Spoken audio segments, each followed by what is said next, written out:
Assalamualaikum warahmatullahi wabarakatuh. Perkenalkan, nama saya Zakia Mursyidah dengan NIM 2112300712. Baiklah, di sini saya akan membawakan materi mengenai masalah ruang, keadaan, dan pencarian. Masalah dan metode pemecahan masalah. Yang pertama, sistem yang menggunakan kecerdasan buatan akan memberikan output berupa solusi dari suatu masalah berdasarkan kumpulan pengetahuan yang ada. Yang kedua, input masalah. Yang ketiga, sistem pengetahuan yang ada pada basis pengetahuan. Yang keempat, sistem motor inferensi agar mampu mengambil keputusan berdasarkan fakta atau pengetahuan. Yang kelima, output solusi dari masalah dari hasil inferensi.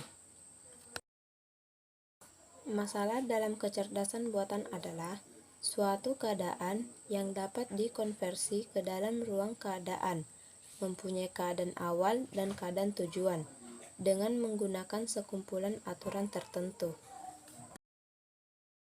Deskripsi masalah. Jadi, untuk mendefinisikan suatu masalah dengan baik harus yang pertama, mendefinisikan suatu ruang keadaan, state space, atau semua keadaan yang mungkin. Yang kedua, menetapkan satu atau lebih keadaan awal, initial state. Yang ketiga, menetapkan satu atau lebih tujuan, goal state. Yang keempat, menetapkan kumpulan aturan, operator atau rules. Contoh penerapan di dunia nyata seperti robot navigation. Yang pertama, states atau keadaan, seperti lokasi dan posisi dari robot. Yang kedua, initial state, seperti posisi start. Ketiga, successor function operators, seperti perpindahan atau gerakan dari robot. Dan yang keempat, goal state, tergantung apa tugasnya. Representasi ruang keadaan, state space. Graf keadaan. Yang pertama, graf terdiri dari node-node yang menunjukkan keadaan, yaitu keadaan awal dan keadaan baru yang akan dicapai dengan menggunakan operator. Yang kedua, node-node dalam graf keadaan dihubungkan dengan menggunakan arch, busur yang diberi panah untuk menunjukkan arah dan suatu keadaan berikutnya. Metode pencarian sebagai cara menemukan solusi.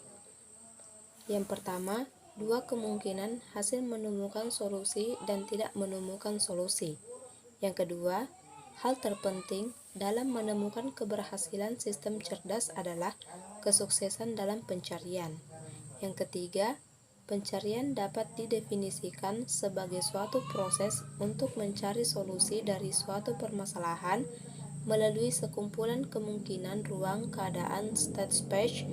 Ruang keadaan merupakan suatu ruang yang berisi semua keadaan yang mungkin. Yang keempat, istilah blind atau buta digunakan karena memang tidak ada informasi awal yang digunakan dalam proses pencarian. Cara memecahkan masalah dengan teknik searching. Yang pertama, mendefinisikan ruang masalah atau ruang keadaan. Yang kedua, mendefinisikan aturan produksi. Yang ketiga, memilih metode atau teknik pencarian yang tepat. 4 kriteria untuk mengukur performasi metode pencarian. Yang pertama, completeness. Apakah metode tersebut menjamin penemuan solusi jika solusinya memang ada? Yang kedua, time complexity. Berapa lama waktu yang diperlukan? Biasanya dihitung berdasarkan banyaknya total node yang dibangkitkan. Yang ketiga, sparsity. Berapa banyak memori yang diperlukan? Biasanya dihitung berdasarkan kedalaman solusi. Yang keempat, optimality. Apakah metode tersebut menjamin menemukan solusi yang terbaik jika terdapat beberapa solusi berbeda? Sekian pemaparan materi dari saya, kurang dan lebihnya mohon dimaafkan. Assalamualaikum warahmatullahi wabarakatuh.